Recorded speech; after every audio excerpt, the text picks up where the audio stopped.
Okay, hey, I'm taking this little video for my parents. They wanted to see what I'm doing with my big plane that I'm making with a 20-foot wingspan. So if somebody else on YouTube comes across this video for now, you can just kind of skip along. I mean, unless you want to watch, I don't care. I mean, I guess you could. But probably sometime tonight, I'll go ahead and delete this video anyway. So here we go. Mom, Dad, hi. Dad, I was talking to you about my plane I just finished up. It was the low wing warbird kind of looking plane. Well, here it is. From the front to the back is 30 inches. It's got a tapered fuselage. It's bigger in the front, smaller in the rear. It's 2 1/4 inches square here in the front, or 2 1/4 in the front and 1 1/2 in the back. The wingspan is 30 inches. Let me back this. Here we go. The wingspan is from tip to tip is 30 inches. See, it's nicely tapered. It's definitely a beautiful wing. I hope I don't crash it because I really like how this one looks. It really wasn't that hard to make. I mean, this is my first time doing a swept wing like this.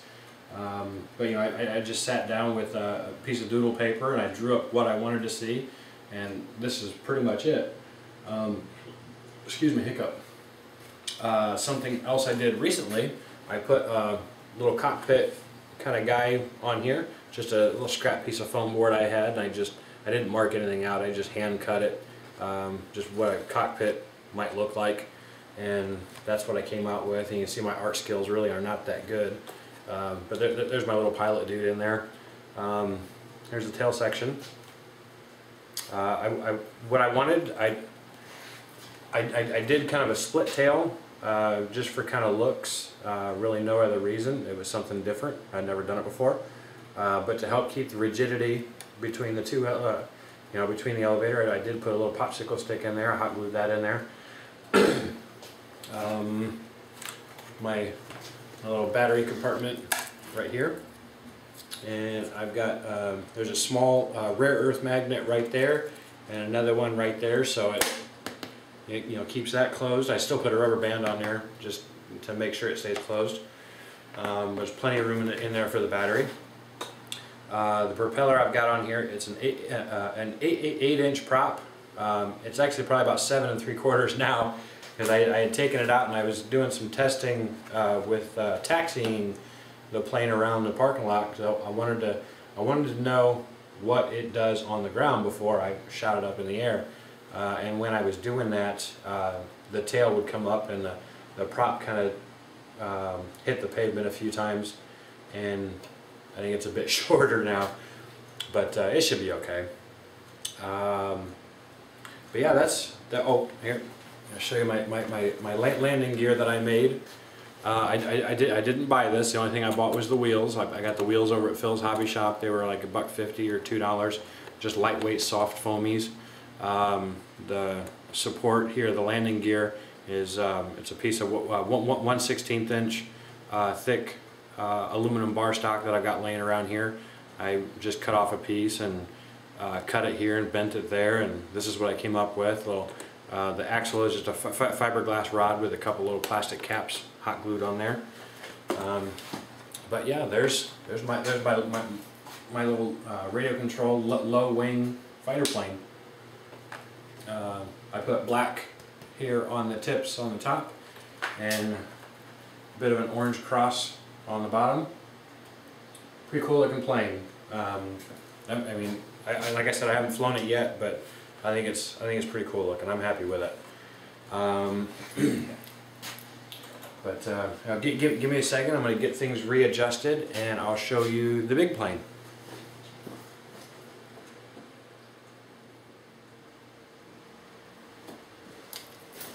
All right. So here we have this. Here's the start of the fuselage for my big plane. Currently, it's measuring from the back to the front. It is 6 feet 6 inches long. It's 2 pieces of that Dollar Tree foam board wrapped around. There's 30 inches here, 30 inches here, and then here on the front, what I did I took another 30-inch piece just like this, and I cut, yeah, there, I think you can see that, but I made 2 angled cuts on the sides and 2 straight cuts on the top and bottom. That way what I was left with is 2 pieces like this, and I put one of them here on the front, and this one here goes on the top like that. Now, oh, there's a text message. Probably Jordan, she's still at work. Poor girl. But you see here on my foam board pieces, they're actually the entire fuselage is going to be. Well, I'm a popular one today. The entire fuselage is double walled. There's you know, per section there's actually 2 pieces of that Dollar Tree foam board. I wanted that in there for, you know, for a little extra rigidity. The entire thing is wrapped with clear packing tape, and I put some black duct tape here on the front. And I'm going to put some more black on here, just for, you know, some looks. But I think because my wingspan, like I said, is going to be 20 feet long. I mean, it's 240 inches. The plane might actually get longer. Depends on my center of gravity. When I get the wing all completely done and able to mount onto here, and I get my tail section all done and able to mount that on here, then I can start doing some, you know, some basic, you know, center of gravity testing, and see if to get it balanced right where my wing spar is. The wing spar is where the center of gravity should be, and that will end up like right about here in the fuselage. So I should be able to pick it up from there and balance the plane. But because I'm going to have a 20-foot wing up here at the front of the plane, you know, I want to make sure it's balanced. So you know, what I might have to do is I might have to add some more double-walled foam board tube to this, which is super easy to make. I mean, there's nothing to it. And what I've done so far, I mean, the front here is you know, the front is still detachable. I can take that off, slide that back on, and the same thing here. I can slide that off right here and slide that back on. So I mean, you know, that part's not permanent, so I can still add to it if I need to, and I can still cut it off if I need to. Also, that's the easy part. Just cut it off the back end so everything stays square. So here we've got the fuselage. I'll show you a bit of the wing. Give me a second, I'll reset the camera.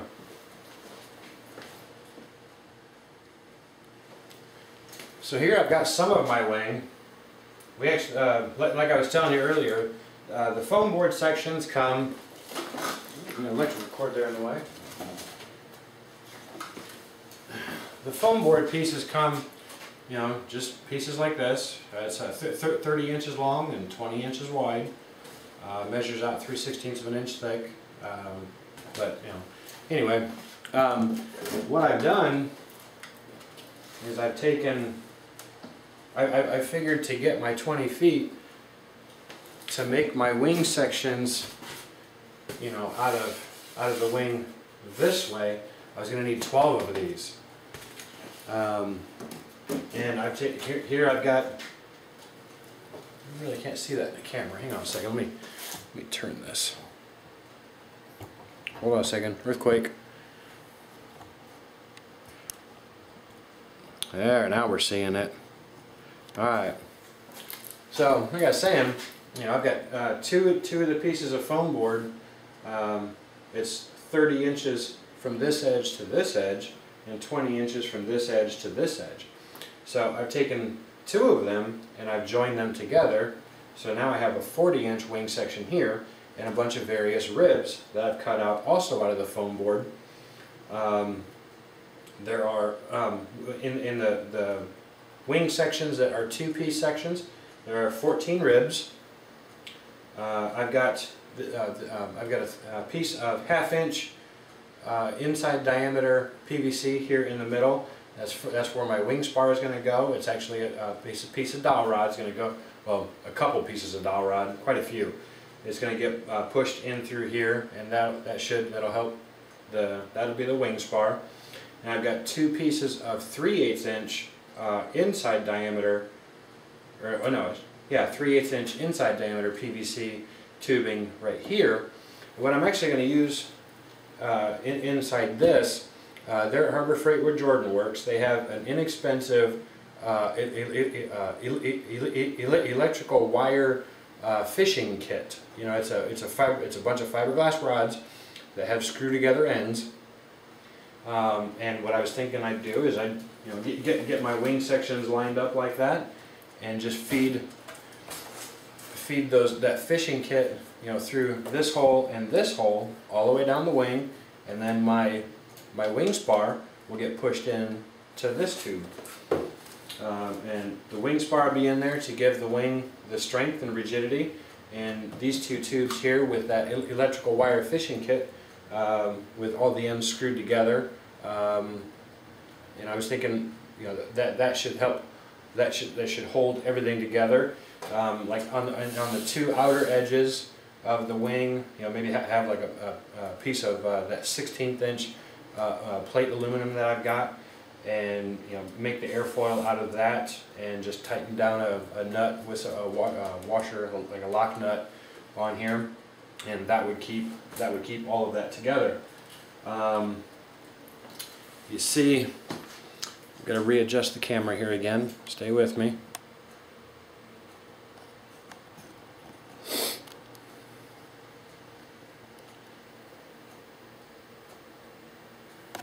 Just a second. Do an earthquake again. There we go. All right. We have the section here in the middle of the wing where the fuselage goes. I actually have two pieces of thin plywood right here that is sandwiching 8 ribs here in the middle, and has another PVC tube right here. And this, I'm going to have my support tower right there, which I can't seem to find right now. Hold on a second, be right back. Okay, now we're back at it. I got my tube. I've got the, there's it's a 2 inch tall piece of 1 inch PVC right here, and I have a tube right here. I forget what that actually is, but I took the one end here and I put it in a lathe, and I turned this down just a little bit on this end here. That way this slides right in to that piece right there. And let me back this out. There we go. And you see, we now have a support tower that I'm going to run some lines down to a couple of different sections of the wing to help support the weight while the plane's at rest. Now I'm also going to have some lines that come up from underneath the plane to help counteract the lift, because when the plane gets thrown, the wing should kind of bow up like this a little bit. So I'm going to have some lines that come from the center of the fuselage underneath out to the wing sections to help counteract that, so hopefully keep the wings in place. But if you see here, see if I can get this camera zoomed back in over here, not real far. If we take this section here, now to get the foam to fold over my ribs and have them bend over nicely without getting too much of a crease, I actually had I cut a line right here at 13¼ inches from my trailing edge here, and then this here I peeled the paper off, and that allows me to bend the foam right over my ribs and not create too much of a kink up here. And I noticed here it kinked a little bit, but that should be okay. But see, I've got my hole poked here, and then my support tower sits right in there like that. That's pretty cool. Now, something that's really neat, let me put that right there. Okay, what we're looking at right here, let me back this camera out again for you. what we're looking at here is we're actually only looking at 3 40-inch sections of wing. So it's, yeah, so we got 120 inches here. So I'm still missing 120 inches. Okay, well that's actually over here. I have this section of wing. It is, instead of the 3 pieces of foam board, or 2 pieces of foam board, this one's 3. And it has 21 ribs in it. Same principle with the PVC. Fold that over, no problem. Okay, that's you have all of these sections here, and then this section here will go on one side. Then I have another section with the three sheets of foam board, and again 21 ribs, same PVC, and then this will go on that end, and that is it comes out just a scooch over 20 feet long. I think it's going to be awfully impressive. The reason why I don't have this folded over, why I don't have the top folded over the ribs yet, is because I still need to run my wires for my servos through the inside, so I can keep all the wiring on the inside, just keep it pretty. But yeah, so this is my wing. I showed you my fuselage. Here, I'm going to show you this real quick. Before I did any of this, before I built any of this, I wanted to know if I could actually do it. So what I did is I took one sheet of foam board, and I cut 7 ribs.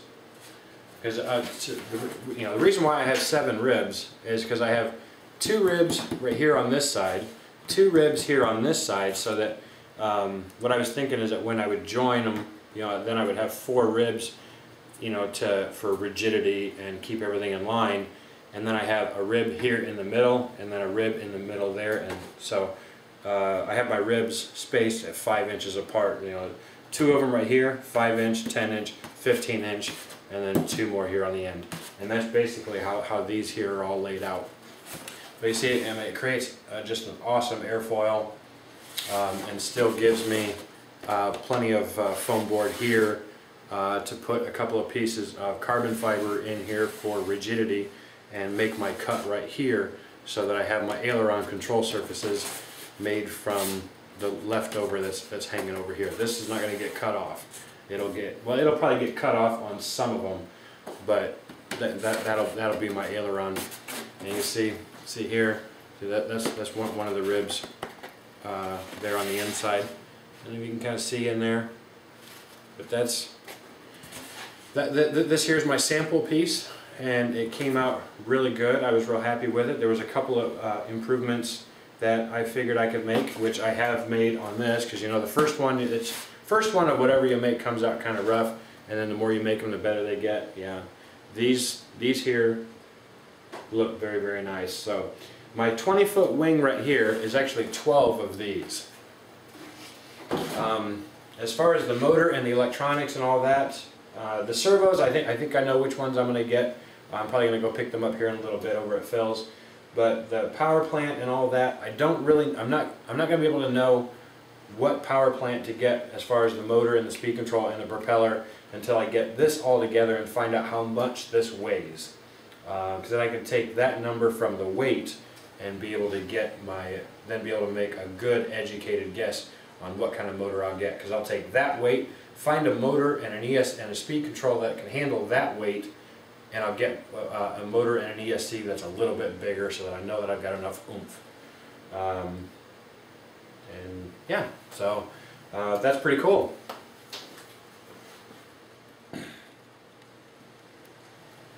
Okay, so there we have it. We've got my sections of wing here that I showed you. Got my fuselage there that I showed you. The only thing that I didn't show you was what the vertical and the horizontal stabilizers are going to look like, because I haven't actually cut those out yet, but I'm working on it. There's my big plane. Jordan is in full support of this. In case the question has been asked between the two of you. Jordan thinks it's really cool. She's been out here to help me out a couple of times. You know, periodically I just need that third or fourth hand, and she is always willing to come out and help. But yep, here's my plane. I'm hoping to get it done yet this year and fly it for the first time before, you know, the real cold weather comes. If not, you know, I do have this, you know, so where it's collapsible, you know, so it'll fit in the trucks well, and with the wing folded, you know, with the top of that airfoil folded over, I should be able to store it, you know, pretty decently somewhere in the house. I haven't put that much thought into that part. I'll worry about that when it comes. That part's not important. I want to get the plane done, then we'll worry about storage. And I was probably kind of asked backwards, but what do you do? So anyway, there it is. I'll certainly, you know, keep you posted as far as, you know, my progress. If you guys want to come by and see it sometime, you know, seeing it in video is one thing, but seeing it with your own eyes is another. You know, maybe we could take these wing sections out in the driveway and lay them out so you can see. I mean, this sucker's huge, and I am absolutely stoked. Quite a few of my YouTube buddies, you know, they are absolutely in full support. They're giving me suggestions. You know, you might try this, or have you thought of this? You know, it's really kind of cool. You know how buddy everybody is. You know, when, you know, a couple of the people that I talk to, they're in Australia and California, and you know, we're all just like next door neighbors. Really good people. So, all right, love you guys. We'll talk to you later.